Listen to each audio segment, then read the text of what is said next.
अस्सलाम वालेकुम viewers, welcome to our YouTube channel Lari. आज हम जिस गाड़ी के बारे में बात करने जा रहे हैं वो पाकिस्तान की सबसे मोस्ट एंटिसिपेटेड गाड़ी रहती है। हमेशा जब भी उसकी न्यू जनरेशन आती है दुनिया के अंदर तो लोगों को इंतज़ार रहता है कि वो जनरेशन पाकिस्तान में उसकी कब आएगी।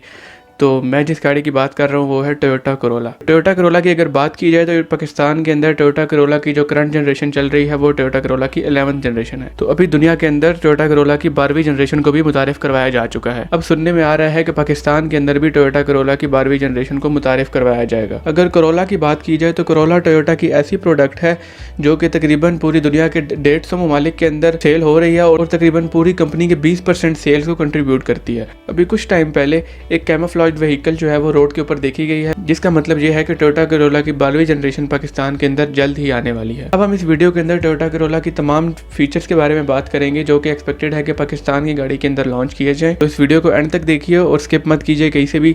और एंड के अंदर मैं आपको बताऊंगा कि इस गाड़ी की प्राइस पाकिस्तान के अंदर कितनी होने वाली है। तो चलिए शुरू करते हैं इस वीडियो को। अगर टोयोटा करोला की हम एक्सटीरियर की पहले बात करें, तकरीबन टोयोटा करोला की 11वीं जनरेशन से 10 मिलीमीटर लंबी और तकरीबन 5 मिलीमीटर चौड़ी गाड़ी होगी। इसी तरह अगर इस गाड़ी की व्हील बेस की बात की जाए तो व्हील बेस तकरीबन इसका सेम ही होगा जो कि 11वीं जनरेशन में टोयोटा करोला का मौजूद है। अगर इसकी प्रॉपर एक्सटीरियर लुक्स की बात की जाए तो उम्मीद है कि जो गाड़ियां पूरी दुनिया के अंदर तकरीबन मुतारिफ करवाई गई हैं ऑलमोस्ट तकरीबन वैसी ही वेरिएंट पाकिस्तान में मुतारिफ करवाया जाएगा, लेकिन उसके अंदर कुछ माइनर चेंजेस होंगे एक्सटीरियर के अंदर। लेकिन इंटीरियर के अंदर उम्मीद है कि A to Z वही इंटीरियर आएगा जो कि बाहर गाड़ियों के अंदर इंटीरियर आ रहा है। अगर इसकी फ्रंट डिज़ाइन की बात की जाए तो इसकी हेडलाइट्स के अंदर मेजर डिफरेंस है। जो प्रोजेक्टर लैंप्स है वो इसके अंदर स्टैंडर्ड कर दिए गए हैं। तमाम वेरिएंट्स के अंदर आपको प्रोजेक्टर लैंप स्टैंडर्ड ऑप्शन के तौर पर दिए जाएंगे। लेकिन अगर हेडलाइट्स की डिजाइनिंग की बात की जाए तो उनके अंदर डबल या ट्रिपल JDRL डिजाइन में हेडलाइट्स मिलेंगी। बाकी अगर इसकी फ्रंट लुक की बात की जाए तो इसकी फ्रंट लुक तकरीबन वैसी है जैसी कि पुरानी डिजाइन की टोयोटा कैमरी थी, तो वैसे ही तकरीबन इसकी फ्रंट ग्रिल और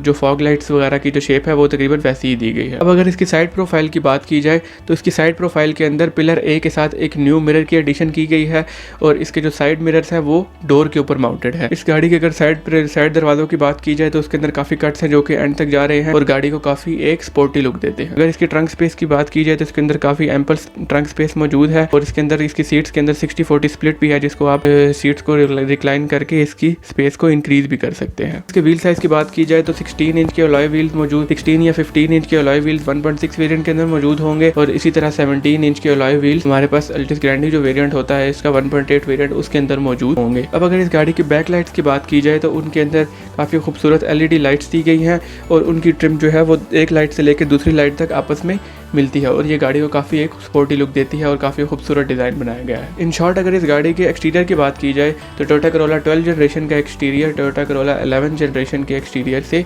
मुकम्मल मुख्तलिफ है। अगर इस गाड़ी के इंटीरियर की बात की जाए तो सबसे पहले अगर इसके स्पीडोमीटर की बात की जाए तो उसके अंदर 7 इंच का डिजिटल क्लस्टर दिया जाएगा और ड्राइवर के पास ऑप्शन मौजूद होगी कि वो डिजिटल और एनालॉग दोनों स्पीडोमीटर से कोई भी चूज कर सकता है। इसके टॉप वेरिएंट के अंदर डिजिटल क्लाइमेट कंट्रोल और लोअर वेरिएंट्स के अंदर नॉब सेलेक्टर जो है वो AC कंट्रोल्स के दिए जाएंगे और इस दफा करोला अपनी तमाम वेरिएंट्स के अंदर रियर वेंट्स को कंपलसरी बना रही है। और इसके अलावा इसके अंदर काफी डिजिटल ऑप्शन दिए जाएंगे जैसे कि पार्किंग ब्रेक होल्ड जैसे ऑप्शन भी इसके अंदर मौजूद होंगे। इसके अलावा इसके अंदर काफी नए फीचर भी मुतारिफ करवाए गए हैं जैसे कि cruise control, power driver seat, sunroof, push start button, power retractable side mirrors. लेकिन इन तमाम फीचर्स की अवेलेबिलिटी डिपेंड करती है कि आप कौन सा ट्रिम लेवल और कौन सा वेरिएंट खरीद रहे हैं। अब अगर इस गाड़ी के इंफोटेनमेंट सिस्टम की बात की जाए तो इसके अंदर floating tablet style infotainment system दिया जाएगा और इस इंफोटेनमेंट सिस्टम की बात की जाए तो ये 8 inch touch screen infotainment system मौजूद होगा जिसके अंदर ब्लूटूथ, ऑक्स, फोन मिररिंग जैसे तमाम ऑप्शन मौजूद होंगे। इसके अलावा अगर अब इसके स्टीयरिंग व्हील की बात की जाए तो स्टीयरिंग व्हील के ऊपर तमाम कंट्रोल्स मौजूद होंगे, लेकिन ये फिर बेसिकली उसी चीज के ऊपर डिपेंड करता है कि आप कौन सा ट्रिम लेवल खरीद रहे हैं। उम्मीद है कि जो इसका 1.6 वेरिएंट हो उसके अंदर स्टीयरिंग के ऊपर तमाम कंट्रोल न दिए जाएं, कुछ कंट्रोल्स मौजूद हो, जबकि जो 1.8 वेरिएंट है उसके अंदर तमाम कंट्रोल स्टीयरिंग के ऊपर मौजूद होंगे। अगर इस गाड़ी की बैक सीट्स की बात की जाए तो इस गाड़ी की बैक सीट काफी स्पेशियस है और उसी तरह क्योंकि करोला ने रियर AC वेंट्स भी दिए हैं तो पीछे वाले पैसेंजर्स को लिए काफी आसानी होगी। और इसी तरह अगर इसके फ्लोर बेड की बात की जाए तो इसका फ्लोर बेड भी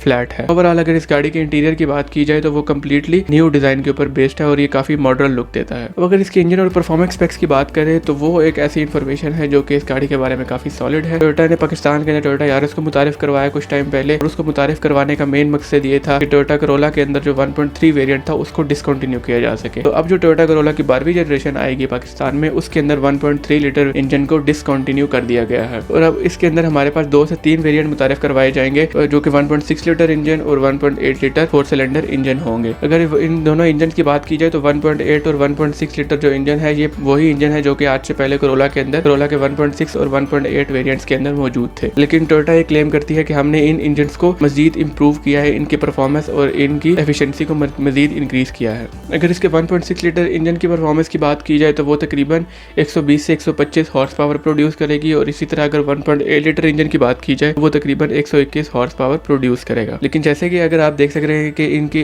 हॉर्स पावर के अंदर इतने ज्यादा डिफरेंस नहीं है, लेकिन क्योंकि 1.8 लीटर इंजन बड़ा इंजन है तो इसका जो टॉर्क है वो ज्यादा होगा, जबकि जो 1.6 लीटर इंजन है उसका टॉर्क 1.8 लीटर के इंजन के मुकाबले कम होगा। इस दफा उम्मीद की जा रही है कोरोला के अंदर पहली दफा हाइब्रिड टेक्नोलॉजी भी इंट्रोड्यूस करवाई जाएगी। जैसे कि पाकिस्तान के अंदर पहले से पुरानी गाड़ियां प्रियस और टोयोटा एक्वा जैसी गाड़ियां मौजूद हैं, वैसा ही सेम हाइब्रिड सिस्टम इसके अंदर भी कोरोला के अंदर भी मुतारिफ करवाया जा रहा है। लेकिन यूरोप में जो टोयोटा कोरोला की हाइब्रिड वेरिएंट मुतारिफ करवाए गए हैं उनके अंदर 2 लीटर पेट्रोल इंजन जो कि तकरीबन 169 हॉर्स पावर और 204 newton metre peak torque generate करेगा। अब अगर इस गाड़ी के अंदर मजीद जो इंप्रूवमेंट्स टोयोटा ने की है उनके बारे में बात की जाए तो टोयोटा ये क्लेम करती है कि इस दफा टोयोटा ने इसको मजीद वाइडर और उसको तकरीबन गाड़ी को मजीद लोअर कर दिया है, जिससे इस गाड़ी की एक तो लुक में मजीद इजाफा होगा और उसके अलावा अगर गाड़ी की स्टेबिलिटी की बात की जाए तो स्टेबिलिटी जो है वो इस गाड़ी के अंदर काफी ज्यादा इंप्रूव्ड है। इसके अलावा अगर नॉइस रिडक्शन की बात की जाए तो टोयोटा ये क्लेम करती है कि उसने इस दफा टोयोटा कोरोला के अंदर नॉइस रिडक्शन को बहुत ज्यादा इंप्रूव किया है। अगर इसके सस्पेंशन की बात की जाए तो टोयोटा ने 12वीं जनरेशन के अंदर अपनी सस्पेंशन को मुकम्मल तौर पर चेंज कर दिया है और जो इस दफा सस्पेंशन इसके अंदर मुतारिफ करवाई जा रही है वो हमारे मैक% स्ट्रट सस्पेंशन होगी और जो इसकी पुरानी सस्पेंशन थी टॉर्जन बीम सस्पेंशन जो थी उसको खत्म कर दिया गया है। और इस सस्पेंशन का फायदा ये होगा कि ये गाड़ी को मजीद स्टेबिलिटी देगी और मजीद कंफर्ट इस गाड़ी के अंदर इंक्रीज हो जाएगी। तो अगर इन दोनों गाड़ियों की ट्रांसमिशन की बात की जाए तो उम्मीद है कि 1.8 लीटर का टॉप ऑफ द